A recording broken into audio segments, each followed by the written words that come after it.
Wife. Do you know what we're doing on this fine day? We are doing a Q&A. Q&A. But what are we? Saturday. I know you know what we're doing it on. But so what are we doing it on? Oh my God, we're doing it on Little Maddie, chapter 27. Which is it. That's the last one. No, it's not. There's a 28th chapter. We're so far fucking behind that I don't even know which Q&A we're doing. So Wow. We're close to being done. To me, is so long. This should be the final chapter, honestly. Or this one's so long and 28 is so short that they should have taken some of chapter 27 and stuck into 28. Right. Yeah. This is a crazy long chapter. Just forget I said anything, everybody. Well, anyway, it's not it. This is definitely not it. This is going to be a long one, actually. Yeah. And it's not it. It's not it. There's one more after this Q&A that we have to do. But this one is forever. It's Jesus's trial, death, and burial. Yeah, it's also why it took so long to get this out. Yeah. There's a lot. My printer was still more pages. What the fuck? What's going on? Are we still on the same Jesus chapter? Christ, this is taking forever. Exactly. Yeah. All right. Are you ready to do this Q&A? Do I have any choice? No. Okay. All right. I'm ready. Let's do it. Okie dokie.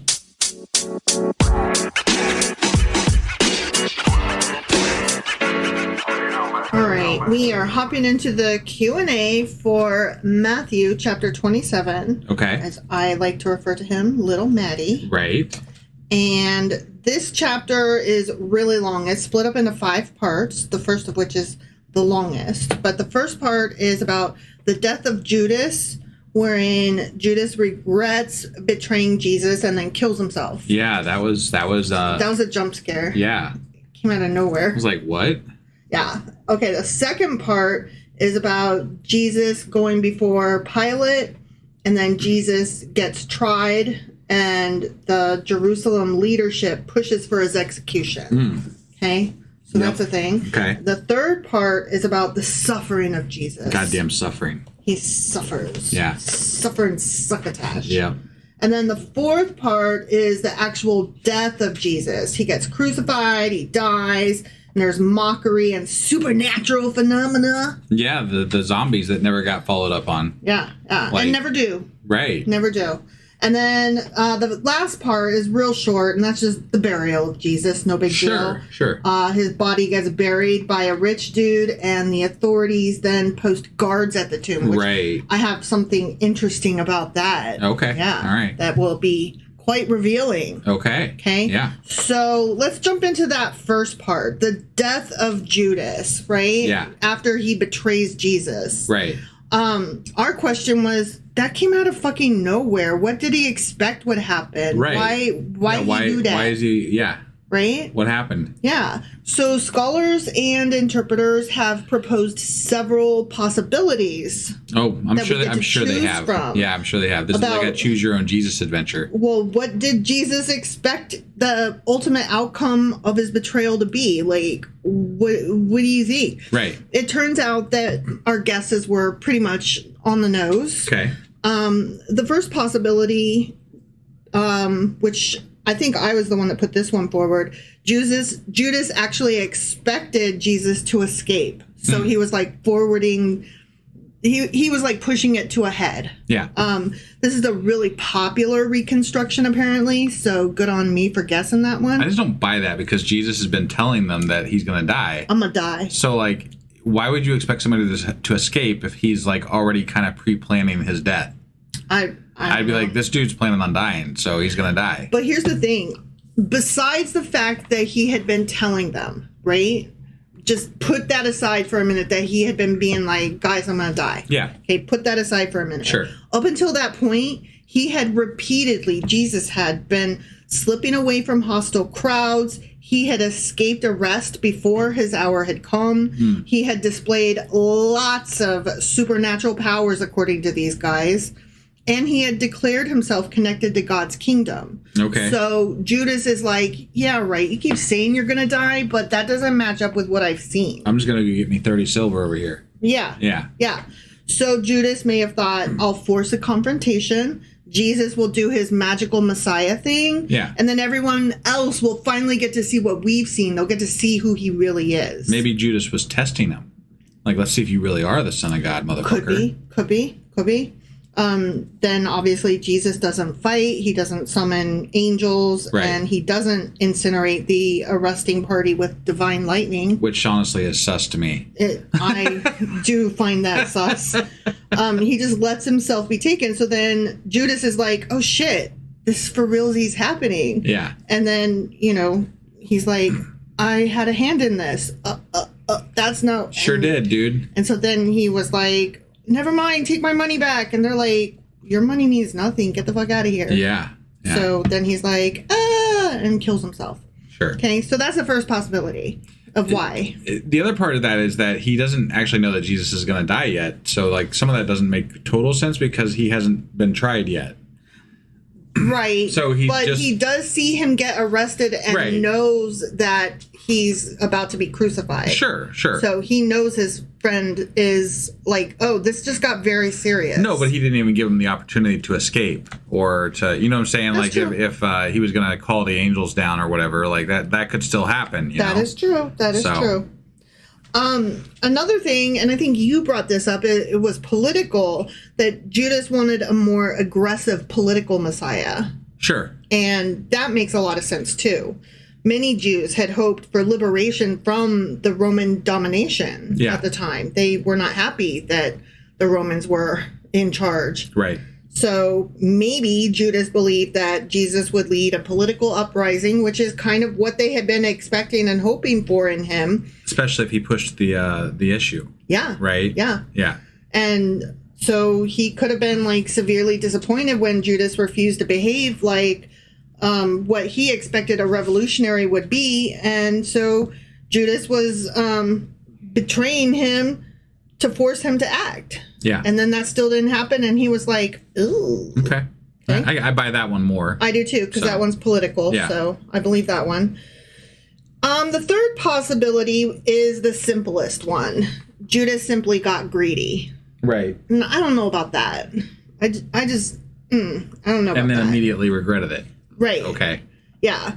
But that's the simplest answer. He just wanted money.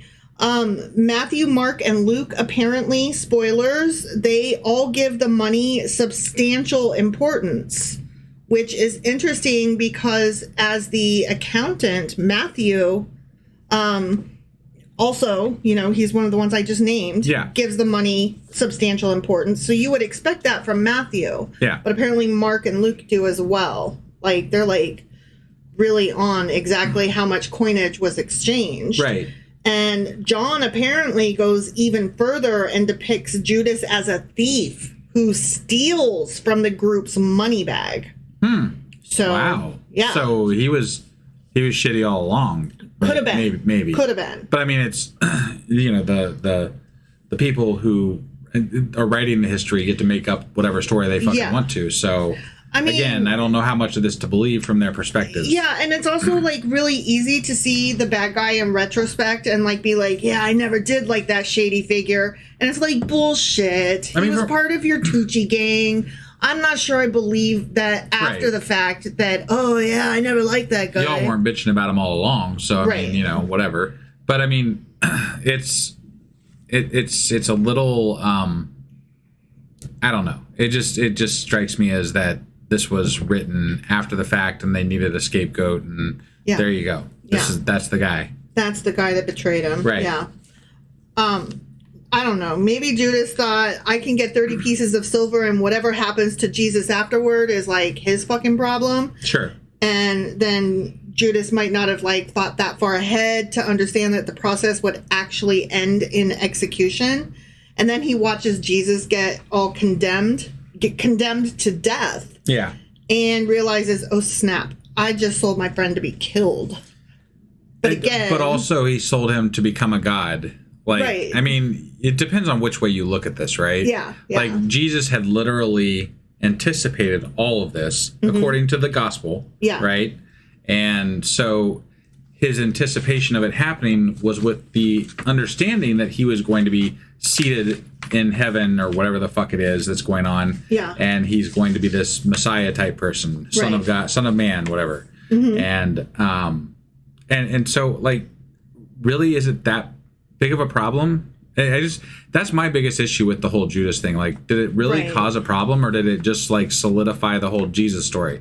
Because it just seems like a convenient story for making him Jesus. Well, and then there's another part that I found really interesting in my research. Matthew seems super interested in creating a theological parallel between Judas and hold on, let me try this. Ahithophel. Okay. From 2 Samuel chapters 15 through 17. Oh, so it might actually just be like a fucking Old Testament. It's an Old Testament thing. Comparison story. Got it. Yeah. So let me read you this. This is so interesting. Okay. And let us not forget, as we're doing this, that Matthew loved these parallels, right? He loved these. Look what I found in the Old Testament, and I can make these exactly the same thing, you know? He also frequently portrays Jesus in Davidic terms, which what I'm about to get into. So Ahithophel was one of King David's most trusted advisors. His counsel was considered extraordinarily valuable, and the advice that Ahithophel gave was like someone asking counsel from God, okay? So David was like, you're the best, Ahithophel. Thank you so much for all your advice, right? Yeah. David's son, Absalom, remember him? I do. Okay. He launched a rebellion against his father, remember? And tried to take over the kingdom. So Ahithophel betrayed David and joined Absalom's rebellion. I remember that. Yeah. Now, after joining David's son, Absalom, Ahithophel gives Absalom this strategy for destroying David. So David had fled Jerusalem and was vulnerable. And Ahithophel says, hey, let's send a force after David immediately. Let's pursue him while he's exhausted and frightened. Let's kill him. And then the rebellion will be over and we'll have won. Right? He's on his last legs. He's down. You got to strike, sweep the leg. Right? That's what they say in Karate Kid. Sweep the leg.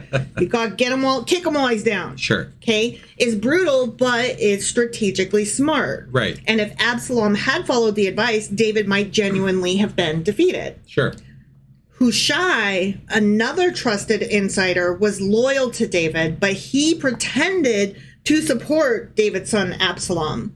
So Hushai was basically a counter agent planted in the enemy camp. Okay. And he's giving Absalom a different strategy. He's like, wait, let's slow down, because in his mind, he's like, let's give David a chance to escape. Right. Yeah, right. So he's like, don't rush this, Absalom. Gather a gigantic army. Take a lot of time gathering a huge army. Yeah. Take a few years even if you need to. Let's gather this army from all over Israel and then attack David with an overwhelming force. Sure. So this advice sounded way more glorious and dramatic. Yeah. And Absalom chose this advice from Hushai, the double agent, instead of Ahithophel. But obviously, again, Hushai's true purpose was to delay Absalom, giving David time to escape and organize. Right. So Ahithophel immediately realized what had happened. He saw that when Absalom rejected the best military plan, he immediately understood, we're going to lose. Yeah. We're going the wrong way. David's going to survive this. And when he does, I'm fucked. I'm fucked. Yeah, I'm a dead man. Right? So 2 Samuel says that he went home, put his house in order, and hanged himself. Oh. Right. Okay. And that's it. That is exactly what happened to Judas's shortened sequence in this chapter. Okay. So Judas is potentially being presented as another great betrayer whose betrayal ultimately fails and who then dies by suicide. Right. Because you have to have the bad guy realize the error of the ways and then come to a reckoning on their own. Right. To show how grievous it was. Exactly. Not necessarily that they're sorry, that's another thing I'll get into. The word repent here Sure. Is different from what we're thinking. Yeah. Okay. But the parallel stories work like this. With David, the king is betrayed by someone close to him. And with Jesus, the Messiah, who is the new Davidic king, is betrayed by someone close to him. Sure. Okay. With David, his betrayer helps a rebellious force trying to destroy the king. With Jesus, we've got the betrayer handing him to hostile authorities. Okay. With David and with Jesus, the betrayal ultimately fails. Now, with Jesus, the apparent destruction of the king fails because of the resurrection. Like, you could say that it actually succeeded because Jesus does get arrested and dies. Right. But where Christians are concerned, it was a success. Sure. You know what I mean? Like, or the betrayal failed even though Jesus died because Jesus dying was good? Question mark. Sure. But in both stories, the betrayer dies by hanging. Got it. So, yeah, there's that. There's the Davidic betrayal, you know? Okay. Which I found very interesting. Yeah. So it's probably more of a construct than an actual thing that happens. Which is not surprising at all. In any way whatsoever. Yeah. So let's get into the word repent. It's not the same use of the word as what we're thinking of. Like Judas's repentance is described with metamelomai, which is something closer to regret and remorse and changing one's mind. Not like I've seen the error of my ways and I'm having a come back to Jesus moment. Sure. Like, it's not the same verb that we use for the broader concept of turning one's life around. Okay. It's not like I've now experienced Christian repentance and am, returning to God. It simply means, oh, God damn, yikes on a bike. I made a terrible mistake. That sucks. Whoop. Like that kind of repentance. Yeah. And I feel like that's really important to say because we don't want to get that mixed up with Judas was actually coming back to his friend and,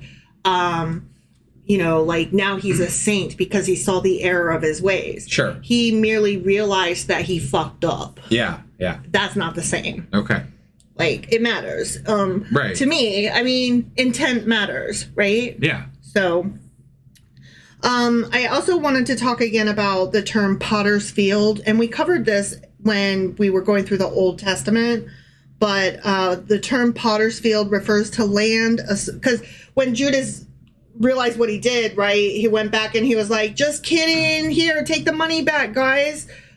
Jewish leaders, take the money back. And they were like, that's nothing to us. Yeah. What the fuck are you talking about? Right. And he's like, just keep it, and throws it at him. Sure. And they're like, well, betraying Jesus was fine. We don't mind giving out blood money. That's perfectly ethical. But we can't use this blood money now for anything good in the church. Right. So we'll just create a potter's field.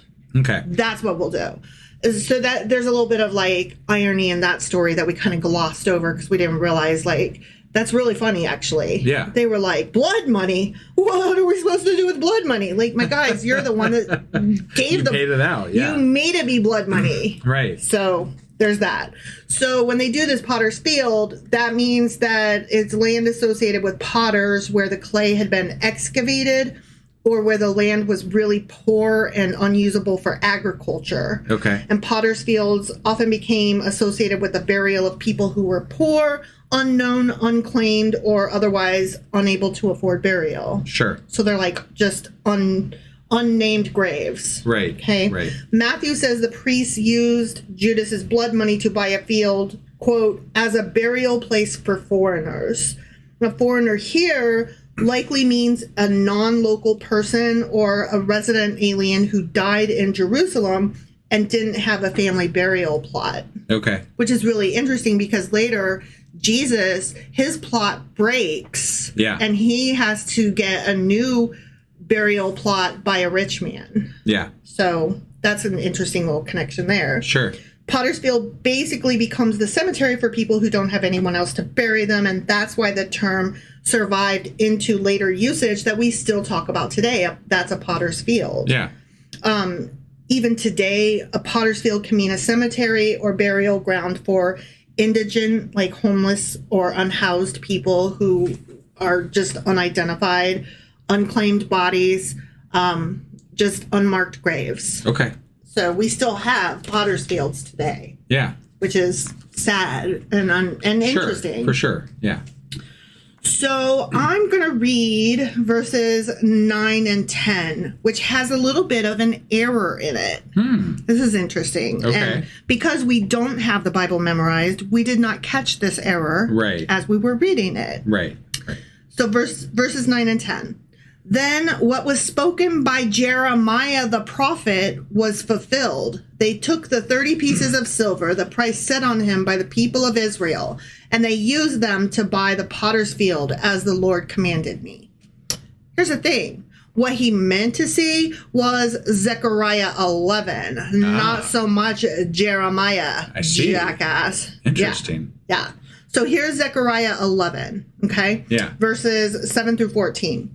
So I shepherded the flock marked for slaughter, particularly the oppressed of the flock. Then I took 2 staffs, and I called one favor and the other union, and I shepherded the flock. In 1 month, I got rid of the 3 shepherds. The flock detested me, and I grew weary of them and said, I will not be your shepherd. Let the dying die and the perishing perish. Let those who are left eat one another's flesh. Then I took my staff called favor and broke it, revoking the covenant I had made with all the nations. It was revoked on that day, and so the oppressed of the flock who were watching me knew it was the word of the Lord. I told them, if you think it best, give me my pay, but if not, keep it. So they paid me 30 pieces of silver. And the Lord said to me, throw it to the potter, the handsome price at which they valued me. So I took the 30 pieces of silver and threw them to the potter at the house of the Lord. I remember that. Then I broke my second staff called union, breaking the family bond between Judah and Israel. Interesting. Okay. So that whole section is definitely what he meant. Yeah. But and this is held up for thousands of years as just, we're just going to let that error stand in the Bible. Yeah. Because it was written by people who weren't I don't understand the justification for allowing that to stand, I guess. Well, scholars today will say that either he made a misquote, or in copying over and translating early scribes, just mistranslated or made the error. And either way, but it's still an error. It's an error, and it's people like to say that the Bible does not err, right? And I'm like, the fuck, it doesn't.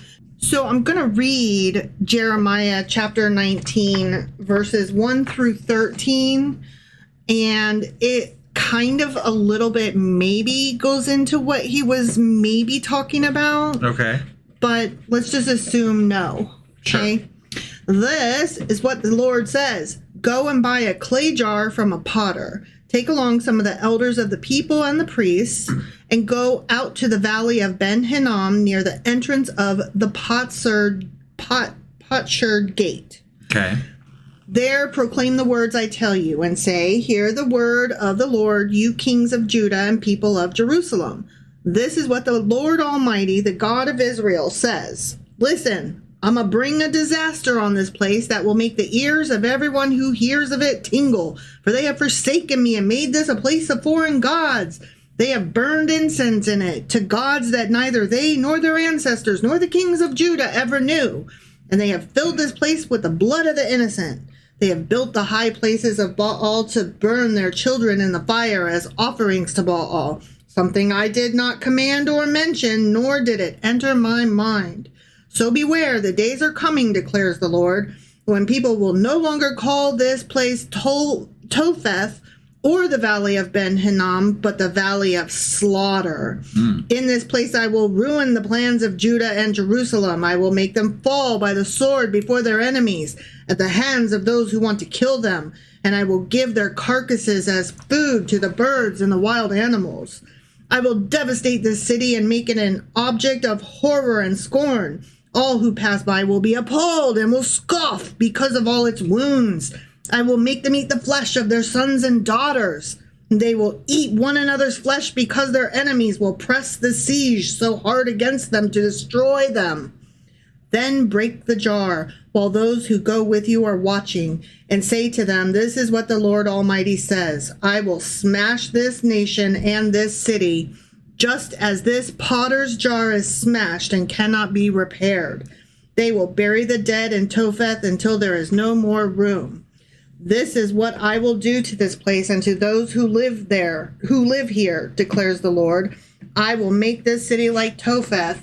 The houses in Jerusalem and those of the kings of Judah will be defiled like this place Topheth, and all the houses where they burned incense on the roofs to all the starry hosts and poured out drink offerings to other gods. Yeah, that has nothing to do with there was that. Jars. Right. There was a broken jar. Yeah, that's definitely wrong in the right. That was wrong. That was wrong. Yeah. Because the Zechariah thing was much closer and more relevant. Much more relevant. So that was wrong. Here's another place from Jeremiah in chapter 32, verses 6 through 9.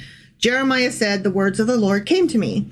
Hanamel, son of Shallum, your uncle, is going to come to you and say, buy my field at Anathoth, because as nearest relative, it is your right and duty to buy it. Then, just as the Lord had said, my cousin Hanamel came to me in the courtyard of the guard and said, buy my field at Anathoth in the territory of Benjamin. Since it is your right to redeem it and possess it, buy it for yourself. I knew that this was the word of the Lord, so I bought the field at Anathoth from my cousin Hanamel and weighed out for him 17 shekels, which is 7 ounces or about 200 grams of silver. But not 30 pieces of silver. Not 30. Yeah. Right. So, yeah. Okay. And also still has nothing to do with what was being talked about. Exactly. Whereas Zechariah did. Zechariah was so fucking relevant that there's no question that was an error. Right. Which is funny insofar as the people that say there's not errors in the Bible. There's literally one in the first chapter of the New Testament. Mm-hmm, mm-hmm. So, okay. And specifically an error. So you meant Zechariah, jackass. Right. Is what you say. Yeah. Yeah. So that ends the first section. Okay. Then we get into the second section. Okay. Part 2 of 5. Yeah. Jesus before Pilate, where Jesus is tried and Jerusalem leadership pushes for his execution. Okay. So Pilate is asking all these questions to Jesus, right? And he gets greatly impressed when Jesus refuses to answer. Okay. And we were like, why is that impressive? But we'll get there. Okay. First, he's like, dude, seriously, are you fucking claiming to be king? What even? And Jesus is like, if you say so, sure, whatevs. Right. And then Pilate is like, these people are accusing you of several crimes. Are you going to say anything? And then Jesus doesn't say anything. And Pilate's like,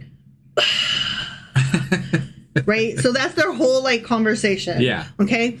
Pilate is apparently confused because Jesus is accused of political crimes, but he does not behave like a political revolutionary. He just stands there. Right. Doing nothing. Saying nothing. Yeah, I mean, like a political revolutionary would be like, damn the man. Yeah, I'm king. Whatever. Fuck you. My people. Blah, blah, blah. Right. Yeah, but he's just like, whatever you say, brah. Sure. Yeah.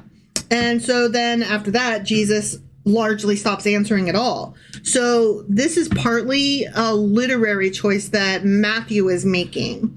Matthew wants Jesus to resemble the suffering servant of Isaiah chapter 53. Like a sheep before its shearers is silent, so he did not open his mouth. Yeah. Okay. So he's allowing himself to be shorn. He's the silent sufferer. It's so funny how much, I mean, literally almost every bit of Matthew was stolen from something in the Old Testament. And or related to it or copied from Mark, but then stuffed with the Hebrew Bible bullshit. Yeah. Like it's the whole book is kind of absurd. It's kind of very absurd, and you can take kind of out of it so that all we're left with is very absurd. Right. Yeah. So then we move on to Pilate hoping to release Jesus. And he's inquiring of the Jews whether they would rather have Jesus or Barabbas released. Right. When he receives a message from his wife to have nothing to do with this wicked business. Now, we need to talk about the name Barabbas. Okay. Apparently, it is very interesting. I see. Yeah, I was like, what? It's very weird. Okay, the word bar, or the part of his name bar, means son. Abba means father. So Barabbas literally means son of the father. Okay. So we know Jesus is, what Matthew calls son of the father. Yeah. So here's the really weird part. Some ancient manuscripts refer to Barabbas as Jesus Barabbas. Yeah. So Pilate may have actually been asking, which Jesus do you want me to release? Jesus Barabbas or Jesus called the Messiah, right? And so the crowd chooses Jesus, son of the Father, to be released rather than Jesus, the son of the Father. Okay. Isn't that something? That is something. Right? Yeah. Like, what is it about that article that makes all the difference? That could change the whole interpretation of that section. It really could if we understood that better. Right. Yeah. Yeah. Interesting. So there's clearly more to that Barabbas guy. We don't know any more about it here. I don't know what the other Gospels tell us. I have not looked at those because I try really hard to refrain from going into the other chapters knowing more than I know, since I want our read to be fresh. But it would be interesting to dig into that specifically at some point. Like, not tonight, because, no, obviously there's so much. But this is definitely, like, I want to make a note to circle back around to this regardless of whether or not the Gospels do. Right. Yeah, because it's worth pursuing a little. There's got to be more there. Whether the Gospels touch on it or not, there's got to be more there. Yeah. So there are also many later traditions that suggest the name may have been uncomfortable to Christians, and that's why some scribes drop the Jesus from the Jesus Barabbas. Ah. Yeah. Okay. So they're like, do you want Jesus or Barabbas? Got it. Instead of Jesus or Jesus Barabbas. Right. Yeah. Interesting. Yeah. Okay. But I thought it was interesting that they were both Jesus. Yeah, they were both Jesus. Yeah. So, that's really weird. Mm-hmm. But that in and of itself, and what you just said there, makes me think that it is maybe both Jesus. Yeah. And that was more of a statement than it actually seems like, possibly. Right. And again, something worth digging into at some point. There's clearly some kind of verbal wordplay that we're not getting the full picture of, you and I. Right. And there's clearly something else happening in that story that we're not getting. Right. Okay. But moving on from whatever the fuck his name is. Yeah. Pilate realizes that the chief priests have handed Jesus over because either they, the Jewish leaders, are jealous of Jesus, or they're threatened by him. Sure. Because Jesus has attracted large crowds. He's publicly challenged religious authorities. He's attacked the temple establishment, not the Roman. Right. And he's disrupted the temple marketplace, not Roman stuff, just the Jewish stuff. Yeah. Right? And he's claimed enormous religious authority. Okay. So Pilate realizes all this and he's like, fuck me. This isn't about Roman law at all. Yeah. I hate this. This is about these fucking Hebrew people that are doing their fucking Jewish thing and they've involved us. And this sucks. I hate everything about this. I want nothing to do with it. Right. And he's like, these jackwagons are using me and my court to help them get rid of a religious and political rival. I fucking hate you. Sure. Why are you putting me in this spot? Right. Unfortunately, despite recognizing all of this, he still authorizes Jesus's execution. Yeah.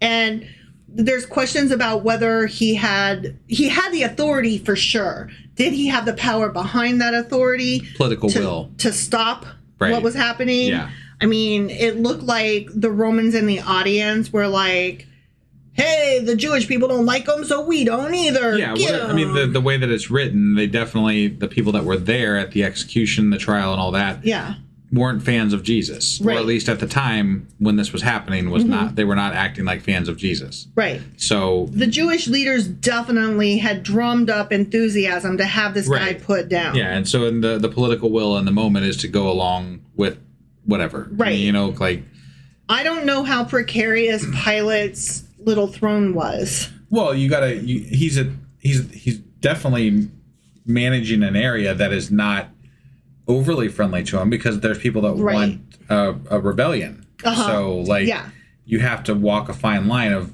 appeasing and control. That's what I'm saying. Right? He had the authority. I don't know that he had the actual ability to turn this a different direction. Right. And he, from what Matthew's saying, it looks like he did kind of try. Did he try enthusiastically? No. But there's some indication that he did resent being put in that position, though.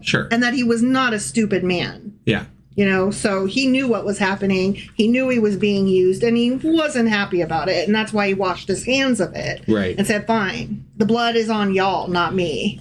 I'm going to do what you want, but I'm not going down as the guilty party here. Which is interesting, because he doesn't go down as the guilty party. Who bears the brunt of the guilt thousands of years later? Jewish people. Yeah. So the multitude, influenced by the chief priests and elders, demand the release of Barabbas and the crucifixion of Jesus. And we asked, hold on. Jesus had so many followers, right? Where the fuck were they? Where the fuck were they, and why weren't they there demanding his release? Matthew had previously given us the impression that Jesus has enormous crowds following him, disciples traveling with him, admirers from all over shouting, Hosanna, Hosanna in the highest. And people amazed by all of his many, many miracles. Yeah, but none to be found, apparently. They suddenly just vanish.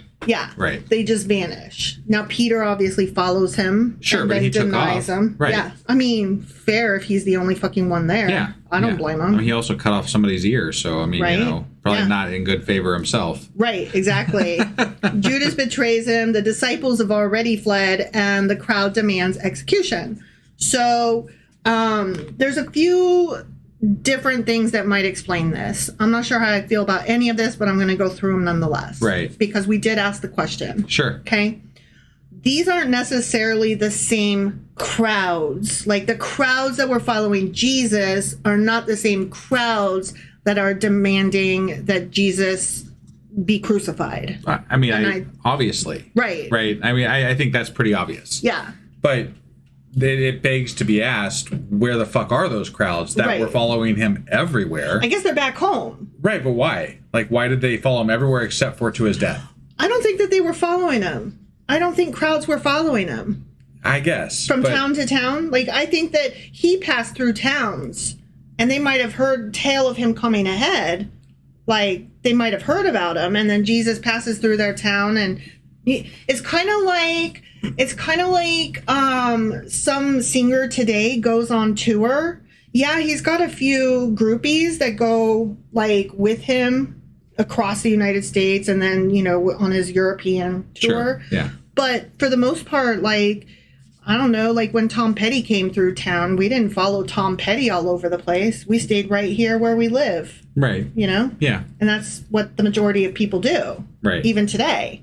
And we definitely have the ability to travel much easier than the people back then. So I think that Jesus was the one traveling, and they may have heard about him coming to town, but I don't think they followed him out of town. Maybe one or two, but I don't think he had crowds. I think he had crowds at his events, much like a singer has crowds at a concert. Just to say, I feel like this is an event.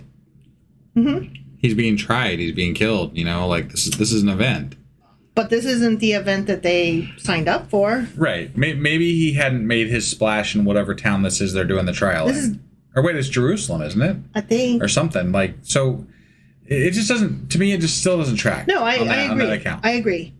But the crowd in this chapter may have consisted primarily of people brought together by the chief priests and elders. This particular crowd. It's a curated crowd. Oh, yeah, definitely. I mean, you could tell that it was put together. Like, that's what I said before I even read this part, that the church leaders definitely drummed up all of this, interest and enthusiasm to see Jesus crucified. So they were going around gathering enthusiastic people to be here for this event. Right. So Matthew specifically says the leaders persuaded the crowds. Yeah. And then from there, it's not necessarily that the exact same 5,000 people that, Jesus fed or cured or whatever suddenly decided to kill him. Like, we do see where crowds can be swayed, but that would be No, I never ridiculous. assumed that was what was happening. Like, that was never part of my thought process. I didn't think one way or the other. I just thought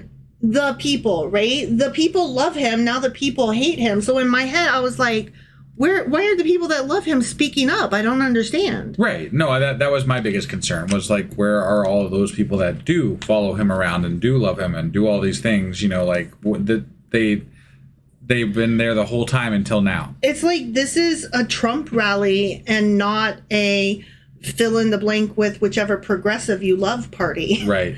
And so we're like, but where are the progressives to yell, maybe not murder? Right. Maybe not stick your boot in somebody's ass. Maybe not nuke them till they glow. I mean, if we're to take the disciples and the apostles' reaction of like not being there for this as an indicator, probably a lot of those people were anti-Roman and probably didn't want to show up. Right. Like, that's another reason. They may have good reason not to be there. I'm not going inside, where I have enemy ground. Like, you would be walking on to enemy ground because this is literally a Roman court. Yeah. So, they had reason not to be there. Another thing is that the arrest itself happened at night, and Judas is arrested outside the city. You mean Jesus? Yeah, I'm sorry. Jesus is arrested out. Thank you. I will continue to do that, so please pay very close attention to whether I say Judas or Jesus and correct me every time, because I don't hear myself when I'm doing it wrong. Yeah. I know what I mean, but I don't hear myself. Right. So continue to correct me. Yeah. Thank you. Carry on. Yeah. So anyway, the arrest happened at night outside the city where Jesus is arrested. Sure. Okay. So his public supporters may not even know what happened until much later. Got it. Because, it was kind of like happening on the DL or whatever. Yeah. So that I hadn't even considered that. Yeah. His followers obviously were terrified. The authorities have arrested their leader, and his closest disciple has already demonstrated how dangerous it is to be associated with Jesus. Okay. If you're a random former blind person or a former demon-possessed person or a formerly, dead person that was brought back to life. Yeah. Think about this, right? Are you going to go stand outside the Roman governor's headquarters and shout, hey, let him go. He healed me, motherfuckers. Right. Or are you going to, silently think, I would prefer not to be crucified on this fine day, and I am going to take my fresh eyeballs that can now see and go home. Right. So, that goes to the going into enemy territory, avoiding it. Yep. And then also this is the weakest thing. Ancient crowds are fluid. Matthew's crowds are not a permanent political constituency. They're just whoever is present at the time in any one given area. I guess, but that's not how it's portrayed with Jesus. Right. Part of the reason they're executing him is because he's able to raise large crowds. Right. Yeah. So. But he had not raised this crowd himself. The Jewish leaders did. Sure. So that makes all the difference. Right. And I forgot about the fact that he was arrested at night, and he was arrested outside the city. Yeah, I'm going to go. Best thing I can use as an explanation: a curated crowd. They brought their own a curated crowd on top of political logistics. Right. I think between the two of those. Yeah. So Pilate attests his innocence and tries to avoid responsibility for Jesus' fate. And the people then make themselves and their posterity responsible for Jesus' blood. Okay? Pilate's wife sends this message. Have nothing to do with this righteous man. For today, I have suffered greatly because of a dream about him. And then she disappears from the Bible forever, and we never hear about her ever again. Right. Okay. Which it's interesting that there are a few times that women are preserved in the book of Matthew. Yeah. Like, the dog, the lady who he's like, you're a dog. And then she's like, even dogs have to eat crumbs. And then he's like, you got me. I guess you and yours can have some dinner too. Okay. Right. And then there's the lady that dumps perfume on him and anoints him. Yeah. So there's like all these different women that perform important acts towards Jesus. Matthew doesn't record their names, but he does record that there are women performing important acts. Sure. That is just worth noting as a feminist. Sure. It's not good enough. Right. But the fact that it's present at all should be noted. Right. So, there. I noted it. All right. So there's a few reasons that Matthew probably includes her in the first place. Okay? Okay. The first one, another witness to Jesus's innocence. And, it's a magical one. So that's awesome, right? Because she had the dream, right? Right. Throughout this narrative, Matthew piles up people acknowledging or discovering Jesus's innocence. Like Judas says, I have betrayed innocent blood. And Pilate's wife says, he's a righteous man. And Pilate even says, I am innocent of this man's blood. And later in this chapter, we get the centurion saying, truly, this was God's son. Yeah. So he's just like trying to make a case of all of these various people saying Jesus definitely was innocent. Got it. Okay. And, the more people that say that, the more we're supposed to believe it. Yeah. Okay. Yeah. So here's the second one, and this has more to do with magic. I love magic. Okay. Okay. Dreams are very important in the book of Matthew. Matthew loves to show divine communication through dreams. Oh, yeah. Joseph received dreams. How many times did God speak to Joseph through an angel in his dreams? Yep. Yeah. Your little virgin 12-year-old that you married, she's pregnant, but still marry her anyways. And then name the baby Jesus. And it's great. This is perfect. You're going to love this. I love this for you. Don't move here. Move to that city instead. Right. Woo! Right? Yep. The Magi are warned in dreams. Yeah. Like, don't go here, go there, travel, follow the star, follow your nose, it always knows. Joseph is warned about Herod in a dream. Yeah. Again, with the... Well, that was part of the movie. Yeah. Yeah. And then Pilate's wife receives a dream, right? So we love to see the God sending out his angelic communicators to reach down magically and communicate to us because God is too busy to do it him damn self. Through dreams where no one else can witness what had happened. So yes, very convenient. So convenient. Yeah. So the dream probably functions as another warning from the divine realm. Sure. Okay. So there's that. The third reason, Matthew is increasingly shifting blame, and this becomes very problematic. Matthew's portrayal tends to emphasize that Pilate recognizes Jesus' innocence, Pilate's wife warns him, and then Pilate washes his hands. Yeah. So that literary pattern makes Pilate look, in a literary sense, less responsible. And the Jewish leadership and crowd is all the ones responsible for Christ's death. Sure. Right? Who kills Jesus? I mean, Pilate didn't want it. It was them Jews. Right. Right. Historically, this is highly suspicious because Roman prefects absolutely did not need a Jerusalem crowd's permission to execute someone. Right. They could do whatever the fuck they wanted, whenever the fuck they wanted. Yeah. Pilate had the authority, right? Right. Later Christian tradition often pushes this even further, portraying Pilate as almost innocent of everything. Wow. Like he had nothing to do with, he was barely even there that day. It's so interesting how much they want to blame the Jewish people. Yeah. Right? Like, it started in Matthew, and I've called it out a couple times. Oh, yeah. No, they've been going down that road, and it turns in, like, it ends up in modern times being something very ugly. Yes. With regard to how that pans out, obviously. But Matthew definitely planted the seeds there, and it feels very intentional.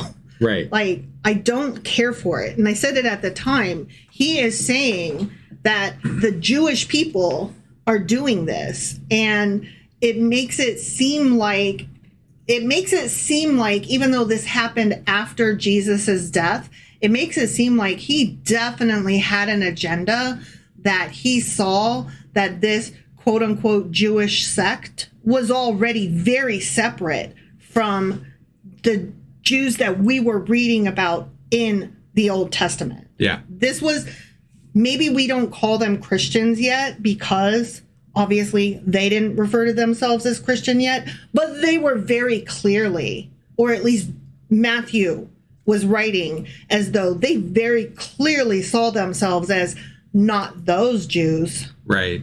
And that's gross. Yeah. To me. Yeah. Like, just planting the seeds for that wicked thought is where we are today. Yeah. So Pilate washes his hands, and that's another Hebrew Bible callback. He theatrically washes his hands and says, I'm innocent of this man's blood.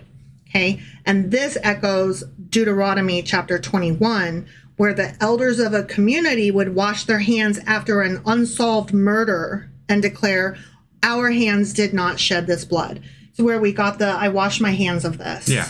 I mean, that is clear. No, I actually remember covering that way back. But Yep. So Pilate is performing that theatrically in front of everybody. He's performing this biblical ritual saying, this is not my murder. I wash my hands of it. This is nothing to do with me. Sure. And it's kind of funny because he's literally a Roman governor and he's about to authorize the execution. So it's definitely his murder. Yeah. And yeah, the Jewish leaders wanted this to happen, but Pilate had every recourse. He could have said, you know what, let's table this and pin it for another day. I think that the New Testament is very blatantly trying to separate themselves from the traditional Jewish groups, right? Like, and it might have started more innocently than it ended up being, but they're definitely trying to draw a hard line between Judaism and the New Testament, the new Jews, the Christians, the different Jews, the other ones, right?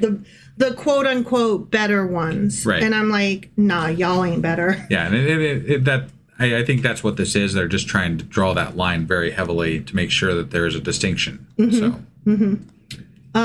Matthew chapter 27, verse 25 is one of the most. Oh, I'm sorry, chapter. Let me start over. Let me just start over. Yeah, okay? Do that. This is one of the most historically dangerous verses in the New Testament. Okay, verse 25 of Matthew 27. Got it. Okay. The crowd says, his blood be on us and our children. And this verse has been used for centuries to justify anti-Semitism and collective punishment of Jews, which goes right to what we were just saying. Right. Okay. And that's not to excuse what the Jewish people are doing to Palestinians today. Right. But the Jewish people have been through their own horrors in recent-ish history. Right. So it's all convoluted and nuanced. Yes. Historically and textually, Matthew is not recording the eternal oath of every Jewish person here. The scene concerns just a particular crowd within the story, and the statement only appears in the book of Matthew, not the other Gospels. Interesting. Yeah. So the idea that later generations are literally guilty for their ancestors' alleged actions comes from this. And it's morally horrifying. Yeah. Because that's not what was supposed to be. Right. And I find it very difficult to wrap my head around an all-loving God, a Jesus, forgiving of sins, who is blaming an entire culture.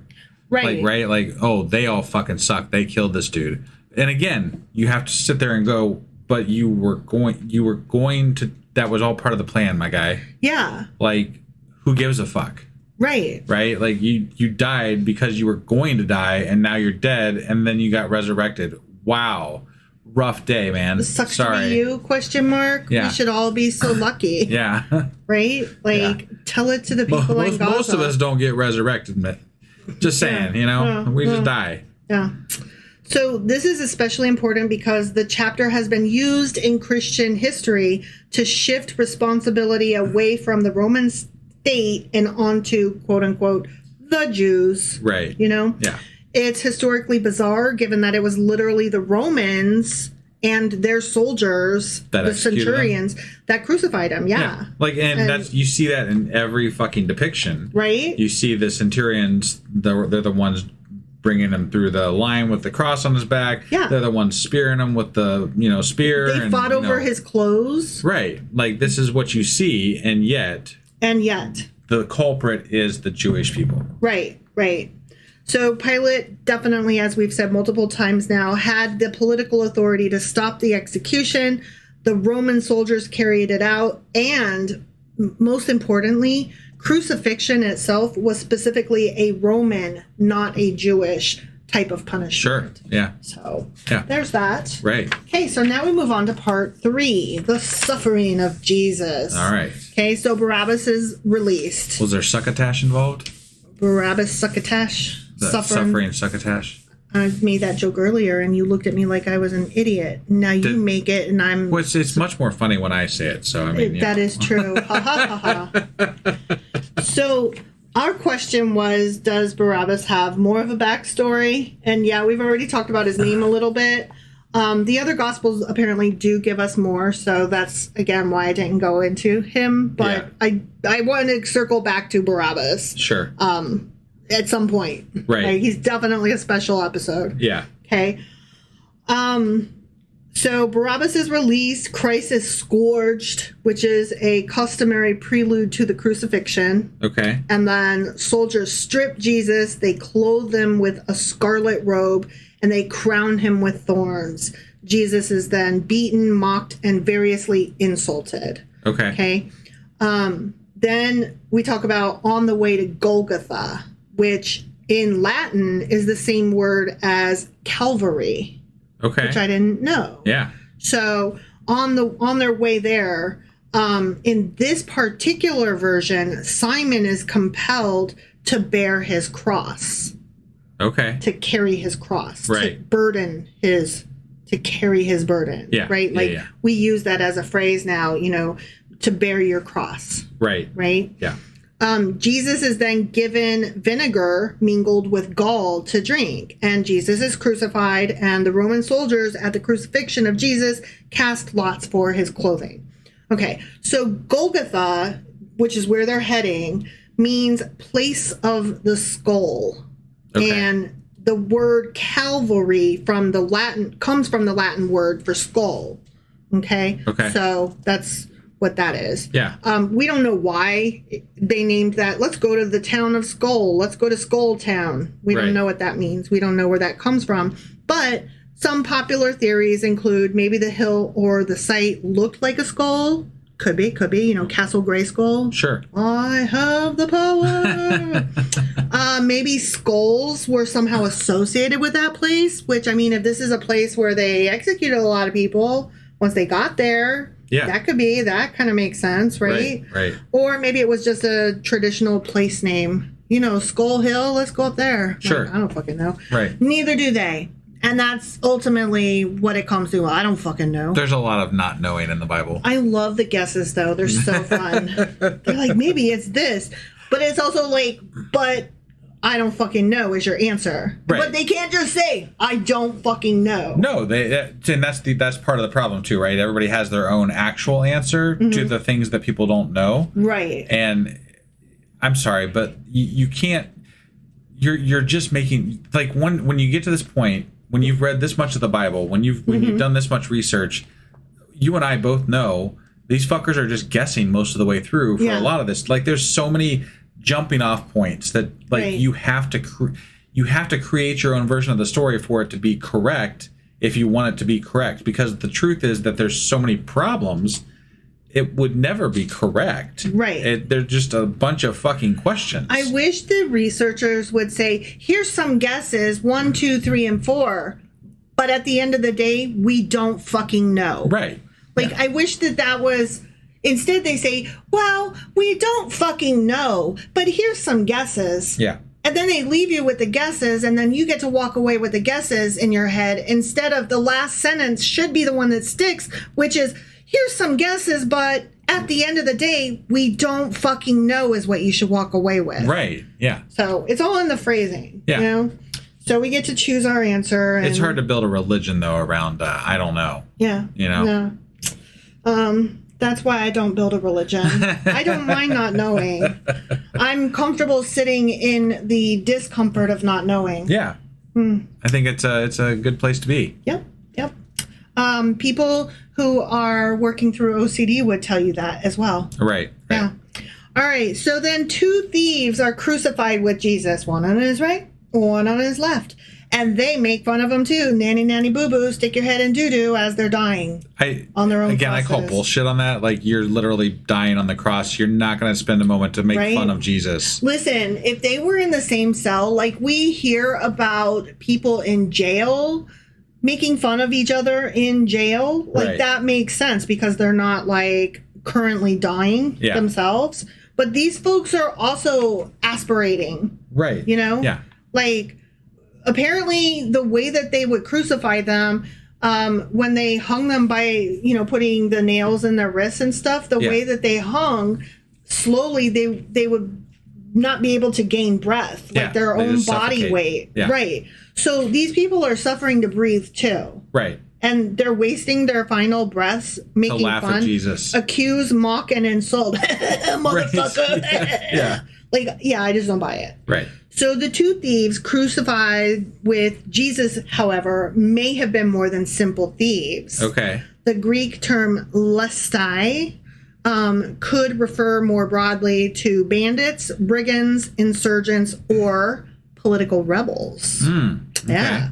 So in the political climate of Roman Judea, the word, you know, thief, which again, we're going with the Greek lestai, which I'm sure I'm mispronouncing that.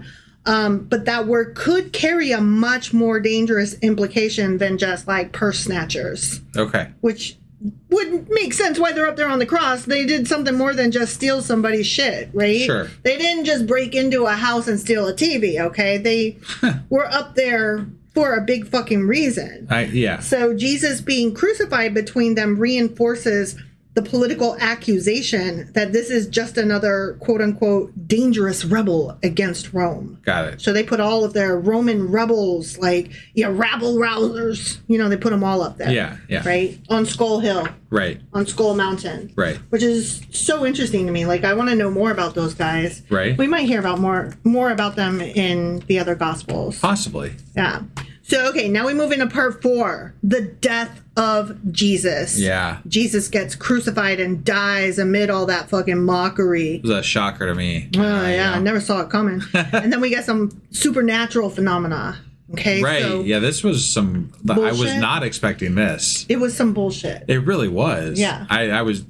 This one caught me off guard. Right. Yeah.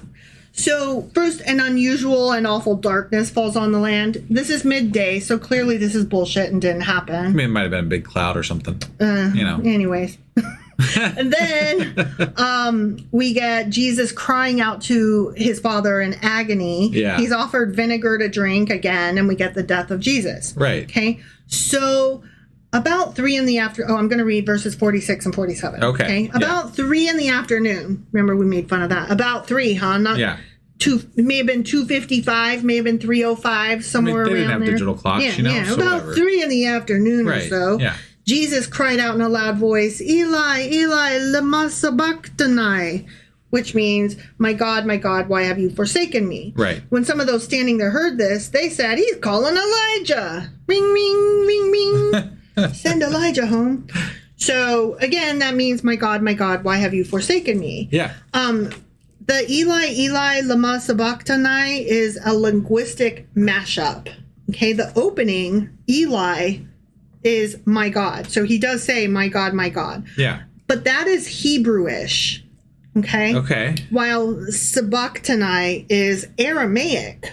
The exact linguistic situation is complicated because Matthew and Mark preserve slightly different forms. Oh. So we're going to see it a little bit differently when we get to Mark. Interesting. Okay?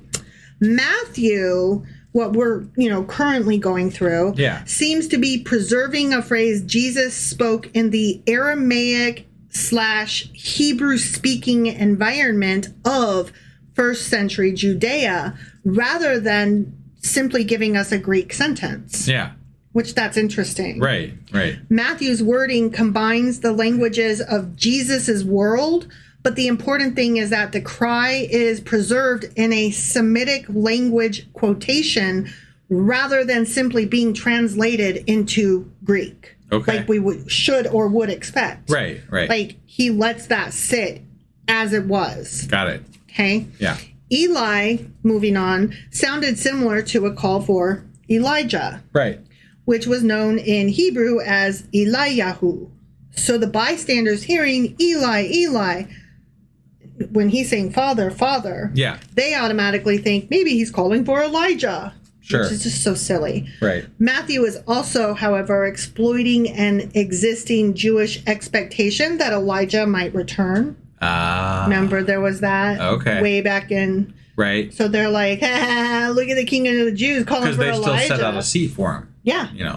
To this day, they still set out a seat for Elijah. Right. Yeah. Yeah. So the crowd decides to wait and see whether Elijah will come and rescue Jesus. Oh. They don't know he's calling for his father. Okay. So that makes that make a little bit more sense. Sure. Still weird, but it does make a little more sense. Right.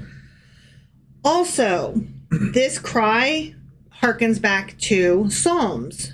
Psalm 22, specifically, the first 2 verses go, my God, why have you forsaken me? Yeah. Why are you so far from saving me, so far from my cries of anguish? My God, I cry out by day, but you do not answer. By night, but I find no rest. Right. So there's that as well. There's lots going on there. Yeah. But let's talk about the vinegar for a minute that they gave him, because we were like, what the fuck? Yeah. So when they said vinegar, it actually doesn't mean like vinegar. Okay. It's a dumb word because the Greek term actually refers to a sour wine, and that often gets translated into vinegar in older English Bibles. So that's what we got stuck with. Okay. But the Romans and ordinary people drank cheap sour wine. So the scene isn't necessarily about someone finding like some cooking vinegar and then, putting the bottle up under his nose. Like, here, Jesus, have some fucking vinegar. Right. They were actually trying to give him something to drink. Okay. So they were trying to help him. Got it. I don't know if you recall, but they put the charge, like what he'd been charged with, they put a sign over his head stating the crime. And the sign says, this is Jesus, the King of the Jews. Oh. Yeah, that was his charge. Okay. All right. Romans commonly displayed the charge for which a person had been executed. Notably, however, the charge is not that he committed blasphemy or he stole shit or he was a bad hombre. Right. It was he's referring to himself as the King of the Jews. Right. Right? Yeah. So that makes it a Roman charge. That makes it political. Sure. King, a rival king, potentially challenges Caesar and Roman authority. And even though Pilate knew that he hadn't actually claimed that at all, he's like, if you say so. They had to have something. Right. Right. So that's one reason that the trial narratives can feel really strange if read only as a religious dispute. Sure. Crucifixion, again, was a Roman state execution and not a Hebrew one. Right. Jesus is being presented to Pilate in a way that makes him look politically dangerous to force Romans to take care of their problem for them. Yeah. Which goes back to what I was saying earlier. They were using Pilate to solve their problem. Right. So the Roman soldiers that were mocking Jesus, they accidentally kind of became, I don't know, my notes, like where I was getting my notes from, they said that they accidentally became preachers. I don't like that term. They accidentally became people who were ironically or sarcastically fulfilled what they were saying. Like, they dress him as a king, Yeah. Like they put him in a scarlet robe. Okay. That's what a king would wear. They put a crown on his head. It's a crown of thorns. Right. They give him a reed as a fake scepter. Yeah. Like, we didn't see that in this one, but apparently in others, they give him a reed. Okay. And they're like, here's your scepter, ha, ha, ha. Right. Now you're a real king, right? And then they kneel and they shout, ha, ha, ha, king of the Jews, ha, ha, ha. So, like, there's something in that where they are, like, making fun, but they're actually dressing him up as he supposedly really is. Like, we as readers are supposed to be like, you're laughing, but you're the ones that are wrong. You horrible people. Yeah. Oh, I can't even believe you. Right. So Matthew's audience reading this, they know that every single thing that they're saying is quote unquote true. Right. Yeah. So it's ironic. It's mocking them by what they're mocking him for. Exactly. Yeah. So definitely some irony happening there. So the immediate results of Jesus's death, the prodigies that accompanied and followed his death, Jesus gets acknowledged by the centurion as, oh my goodness, you really are the Son of God. What? And then several women behold the crucifixion and come along, all the Marys, right? So I'm going to read verses 51, 2, and 3. Okay. At that moment, the curtain, we're going to talk about that, of the temple was torn in two from top to bottom. The earth shook, the rocks split, and the tombs broke open. The bodies of many holy people who had died were raised to life. We're going to talk about that. Holy zombies. Yeah. They came out of the tombs after Jesus' resurrection and went into the holy city and appeared to many people. Yeah. All right. So let's talk about the temple curtain. Okay. First of all, note that it tears from top to bottom. Yeah. Now, somebody in our Discord group, because we do record our chapter readings live on Discord every Tuesday at 10. Join us, 10 p.m. Eastern, Tuesdays, be there. Pointed out that it was symbolic that it tore from top to bottom. The curtain did. And it turns out that is correct. This is a huge symbolic imagery. The curtain separated the holiest area of the temple from the rest. So the tearing can mean that the tearing itself, I'll get to the top to bottom thing. Okay. But the tearing itself is symbolic that access to God is now open. Jesus's death has removed the barrier between humanity and God. The old temple system has been transformed or superseded.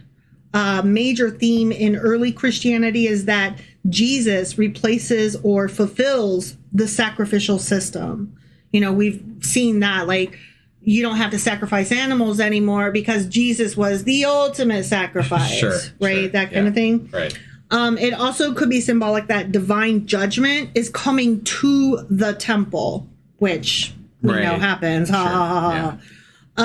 This is especially relevant because Matthew has already had Jesus predict the temple's destruction, but they wrote it after it had already happened, right? So not a big surprise, right? Can you be predicting something that you're writing about as it happens? No. In fact, no. Yeah.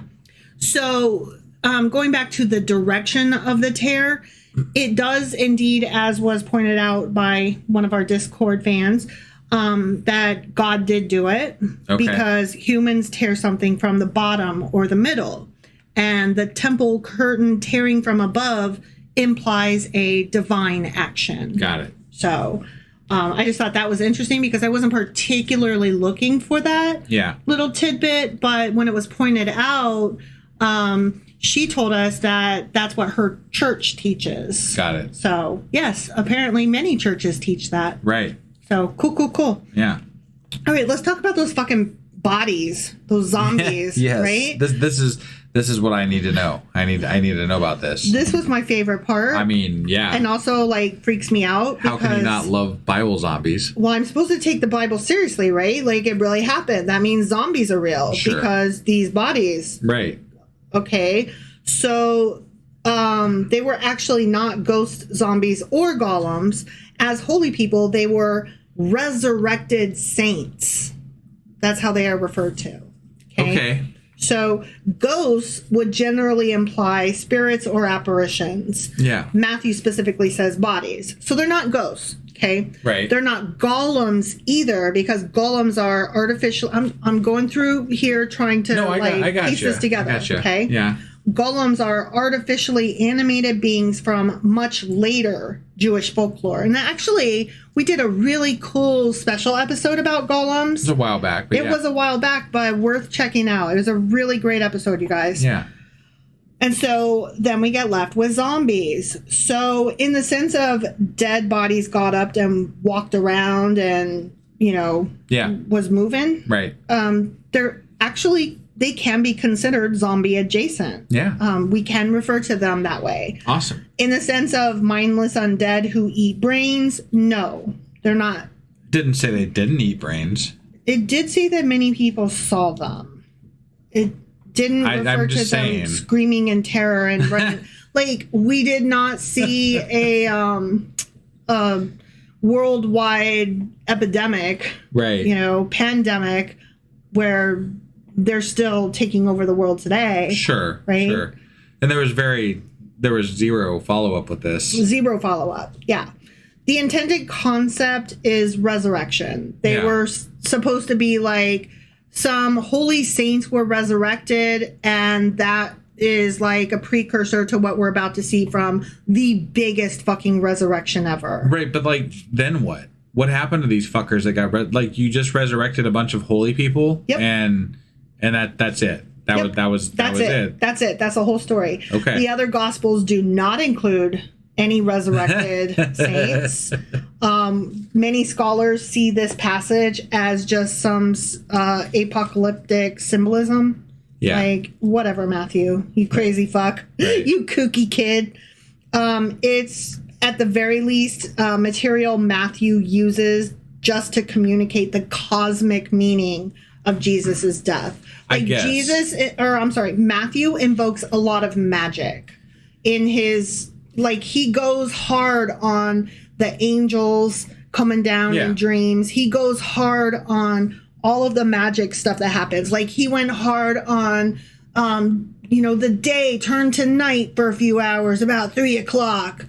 I just feel like a lot of this just detracts from the story. It does. Right? Like, it's like, let the story stand on its own. Right, we don't need symbolism. Because it's... But it honestly, wasn't written these for days, us. this just sounds absurd. Right, so. But it wasn't written for us. Right. It was written for people who would have appreciated what he meant. And what he meant was, I don't know how else to tell you. This shook up the cosmos, motherfuckers. Let me give you an example of what I mean. And, like, he had to present it and portray it to this specific audience as the cosmos was shaken. Sure. And so this was just more of that symbolism to get at what he was trying to convey. It wasn't written for us. Okay. That's really hard to keep in mind, but we have to, because it's so stupid. Right. But his audience didn't think it was stupid. Sure. They were like, oh, yeah, I get what you're saying, man. You mean to say that this was a big fucking deal. And he's like, yeah. Finger on nose. Ding, ding, ding. You got it. Winner, chicken dinner. Right. Yes. Right. So basically, it's the Christians today who read it and don't understand the audience that it was written for and be like, no, it totally happened for realsies. They don't understand. It wasn't written for them. They're not the intended audience. I guess. But they're reading it wrong. Sure. It didn't really happen. No, obviously it didn't really happen, but like, it does say that that's what happened. So it is very hard. But only in Matthew. It's very hard to dismiss that insofar as people say that the Bible is literally the Word of God, right? So like, that's where I call issue on this, or call bullshit on this, because it's like, this is, you're saying these words and you're saying that they happened. So, and there's it's just that you say it and then there's nothing else, right? Like, This is a dramatic statement that you just made. Mm-hmm. And literally there is zero follow-up on this at all. No, it's true. I mean, the fact that Matthew places it just casually, he just lays it down in the middle of the crucifixion, no less. Yeah. Like, that does, I agree with you, make it even stranger than it would already just be as a story by itself. Yeah. Totally. Totally. Like, this is way out there. It's very out there. Yeah. But a lot of Matthew is. Sure. And, you know, we could just look at Christians and be like, oh, that's so cute that you don't know what the fuck you're talking about. Right. Aw, you don't know anything about your own book. Aw. Like, that's how I prefer to take it. Yeah. So then we move into the last bit. We are bringing this home. We're almost done. All right. Okay? Yep. So the last bit is the burial of Jesus. Jesus is buried by Joseph of Arimathea. Arimathea. Yeah. That guy. Arrhythmia. And the authorities post guards at the tomb. Yeah. Okay. So the rich man begs the body of, he begs Pilate for Jesus's dead body. Yeah. He sets Jesus's body in his own new tomb, and then the women watch it. The Jews consult with Pilate about how they may prevent the resurrection of Jesus, and he grants them a guard for the tomb. Yeah. And they seal the stone that stopped the mouth of the tomb where Jesus was laid. Sure. And then they set a guard. So the chief priest tells Pilate, Jesus said he would rise again. His disciples might steal the body, and then they're going to fucking claim he rose from the dead. Right. So Pilate gives them a guard, right? Yeah. But the guards at the tomb only appear in Matthew. Matthew also claims that after the resurrection, the guards were bribed to say the disciples stole the body while we were asleep. Remember? Yeah. I was like, basically the Jewish leadership was like, I will pay you to throw yourself under the train, throw yourself under the bus. Right. But Matthew then adds, this story has been spread among the Jews to this day. Okay? Right. This actually makes a great case suggesting that Matthew was responding to a specific competing explanation for why Jesus's body was allegedly missing. Right. He was writing this and created this fucking story to combat stories that were being spread in the time that he was writing it. Yeah. About the missing body. Got it. Yeah. Matthew was telling us about a real late first century argument. The Christians wrote Jesus rose, and the critics like us are like, his followers obviously stole the body. Right. And Matthew's like, no, for real, there were guards, y'all. The other guys didn't write it, but like there were totally guards, and they were bribed. Yeah. Yeah. So this was all a Matthew construction. Sure. It really is important that it's included because it's less about what happened there and more about a debate that was already unfolding as Matthew was writing this. That's funny. And that is fucking hilarious to me. Yeah.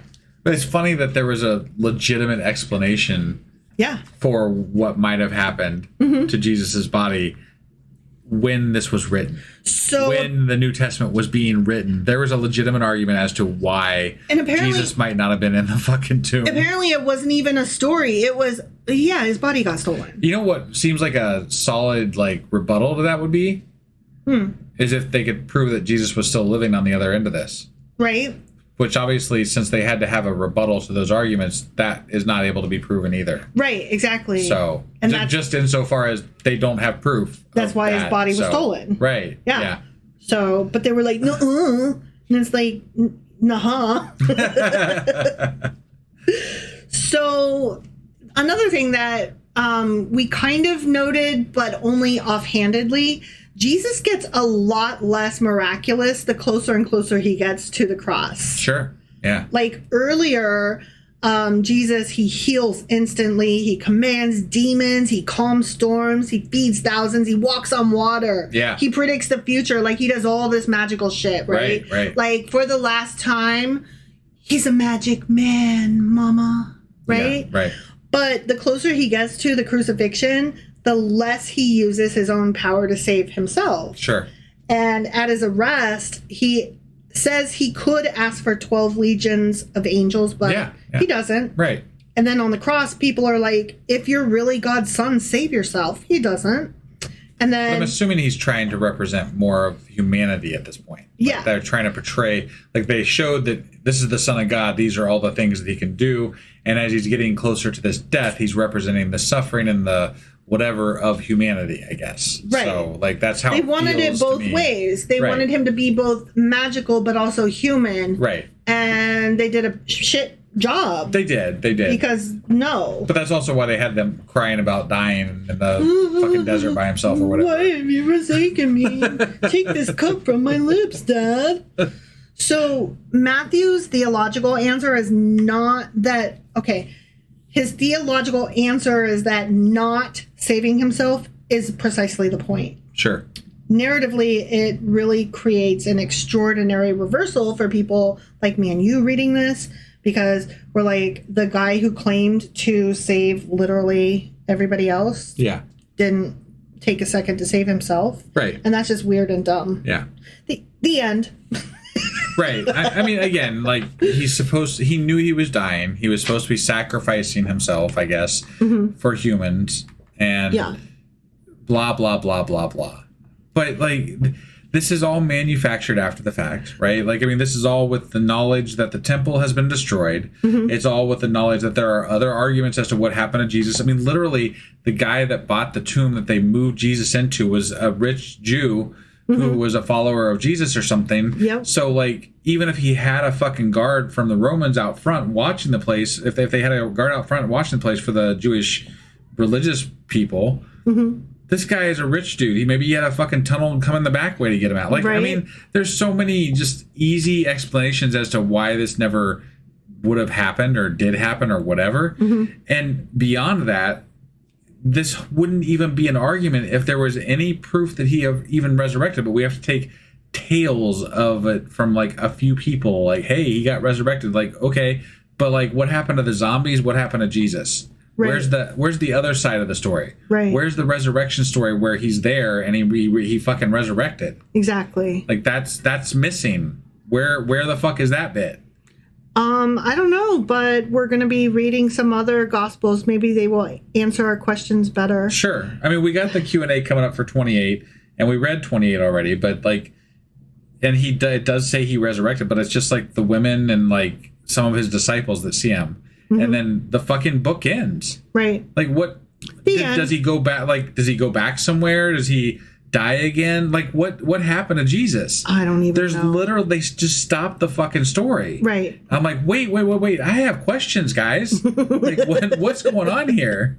Yeah. Like, seriously. You still didn't cover the zombies. I need to know more about that. Those never get touched on. And Jesus is kind of a big deal these days out here. So, like, I need more than what you gave me, because that didn't complete. You didn't finish. Somebody stopped writing, guys. I don't know what happened, but it's not done. It's not done, for sure. Yeah. Anyway, that's all you got? That's all I got. That's all you got. Okay. That's enough. Wasn't that enough? It was great. It was great. That was Matthew chapter 27 Q&A. Sure as fuck was. And we will be back next time with Matthew 28 Q&A. That's right. All right. We'll see you then. Bye.